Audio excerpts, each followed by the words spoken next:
Shalom Bapak Ibu sekalian, senang sekali kami mahasiswa Master Teologi STTRM akan membahas etika Kristen sebagai bagian dari tugas dengan dosen pengampu Bapak Pendeta Dr. John Virgil, MTH.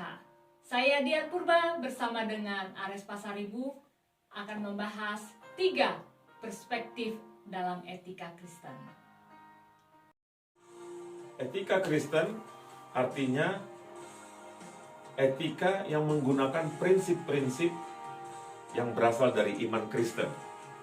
Berarti prinsip-prinsip yang ada di dalam Alkitab itu dipakai di dalam mengambil keputusan yang dilematik.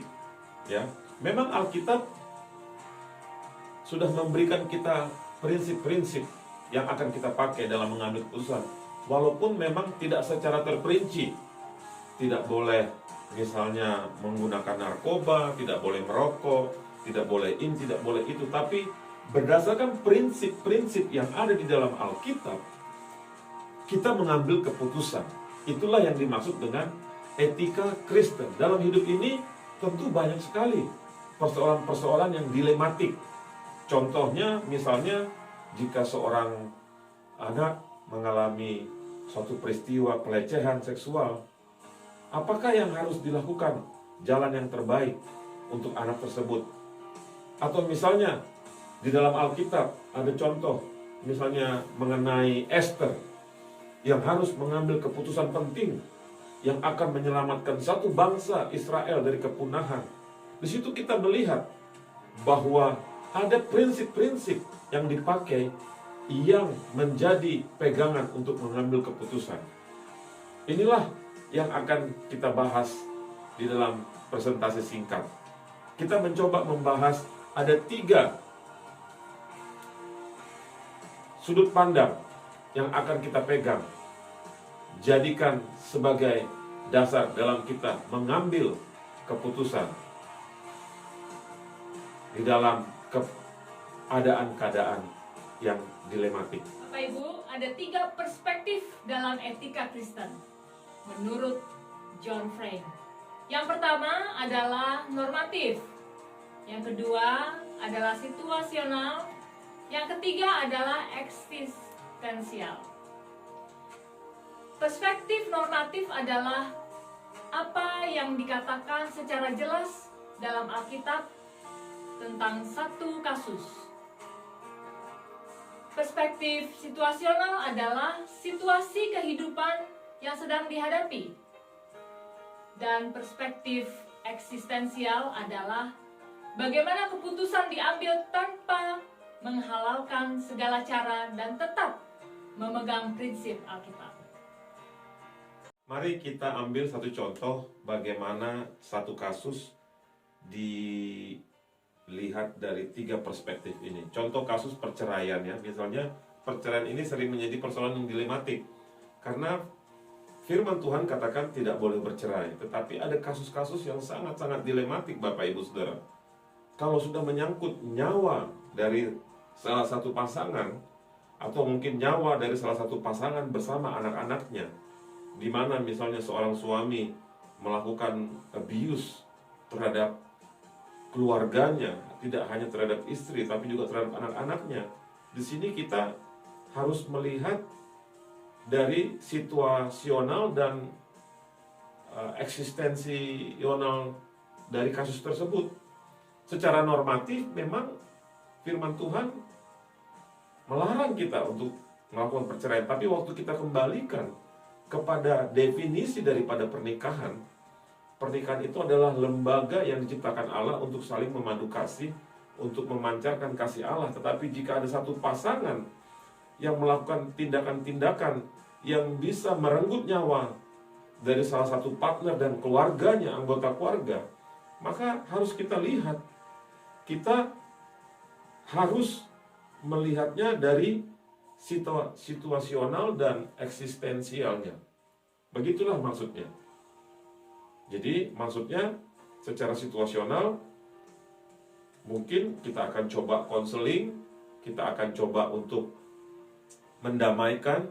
Tetapi jika memang sudah tidak bisa, maka yang harus dilihat adalah bukan dari sisi firman Tuhannya bahwa Tuhan melarang semata.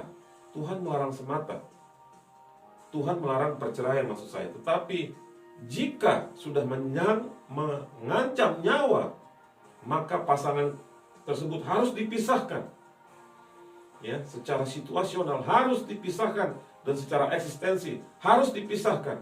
Dan kita berdoa, berpuasa supaya pasangan ini bisa didamaikan. Tetapi kalau masih belum bisa, maka harus ada langkah-langkah yang dilematik yang harus diambil. Inilah maksudnya waktu kita memakai etika Kristen, ya. Waktu kita memakai etika Kristen, kita memakai prinsip-prinsip dari firman Tuhan. Tetapi di dalam kasus-kasus yang sangat-sangat berat, ya, saya katakan banyak kasus-kasus yang sangat-sangat berat.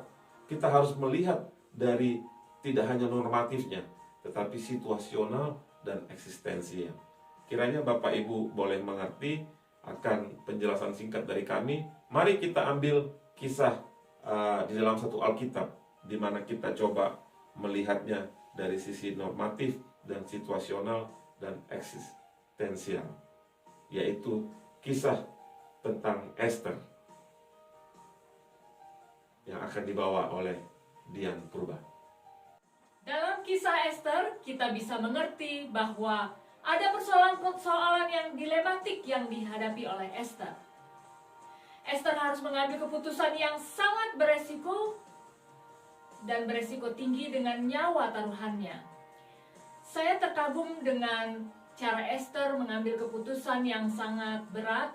Dia adalah seorang wanita yang pemberani dan penuh dengan hikmat Allah. Dia mengambil keputusan yang sangat tepat. Mungkin Bapak Ibu yang menonton video ini juga sedang mengalami persoalan berat seperti Esther. Di dalam mata kuliah etika Kristen yang kami pelajari diampu oleh Bapak Pendeta Dr. John Virgil MTH, diajarkan bahwa Roh Kudus yang akan menjadi penolong dalam setiap pengambilan keputusan yang dilematik.